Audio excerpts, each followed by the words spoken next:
What's up, guys? So, looks like your boy, Iron Mike Tyson, will not face charges related to him putting a smackdown on some bitch ass passenger on the flight that he was on.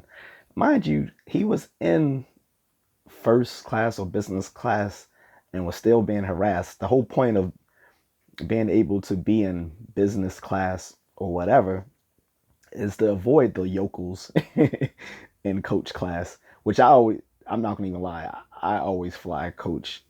It doesn't bother me, uh, but that's only because I haven't had the displeasure of being next to someone with a bitch with a fake ass uh, emotional support animal yet, or some crying baby. But the moment that happens, I'm probably gonna start flying business class, but it hasn't happened yet.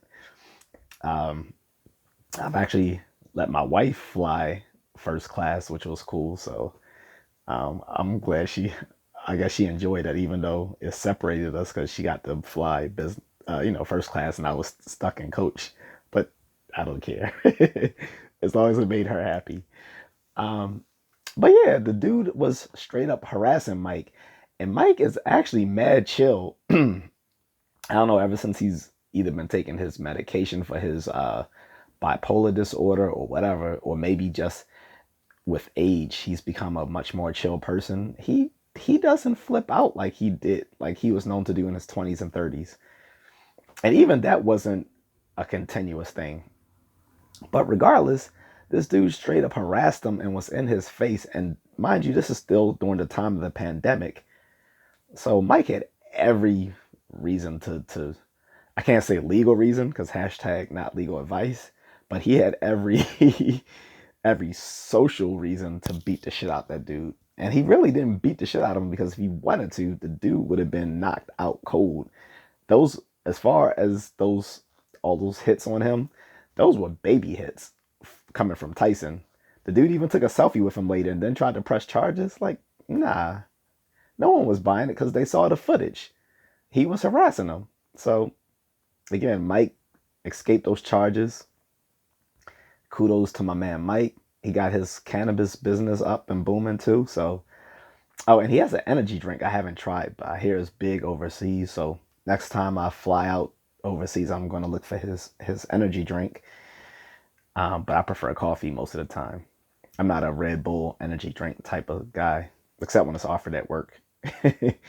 But he escaped those charges. And again, he put the smackdown on the guy. But like I said, for Mike, those were baby slaps because if he wanted to put you out, he would put you out. The man used to say, the man used to say during his early part of his boxing career, he would have sex the night before his fight because he would be scared he was gonna murder someone, which is, yeah, scary.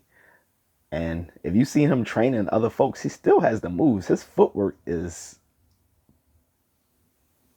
bitching. Like it, his. I would love if I hit the lottery. I'll gladly pay several $1,000s to just have a few hours of coaching from Mike, even if I don't ever compete. Which I am probably going to do some low key fighting just to build up my credibility as a martial arts coach. Um, which, if you guys aren't aware, I do that. I might leave a link below for that if folks are interested. But I do a little martial arts coaching. I won't say I'm a straight up instructor or whatever, just because I feel uncomfortable calling myself that because I don't have the credentials as such. But I have been just low key practicing martial arts since I was 7. But so I do coach privately, either virtually or live.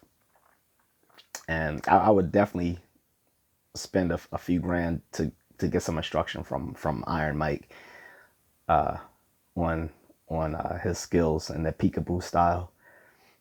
Okay, so that's all I wanted to say was my man didn't get charged for slapping up that dude who was harassing him, and Mike basically did it for all of us. For every one of us who's been on that airline and had to deal with the bullshit in the last 2 years, I haven't really been flying in the last 2 years, so I haven't had to deal with it. But I mean, it's always difficult people you deal on a flight, and you literally can't go anywhere. You're stuck, you're stuck in in the air. You can't go anywhere to get away from from some of the stuff. Maybe you can change seats, but I mean, depending on how outrageous it is, like things were just getting outrageous the last 2 years because of the pandemic, and people were vetting their frustrations on the staff on airlines and so forth. So might beat the shit out of him for all of us. All right, but I'm just a contrarian, guys.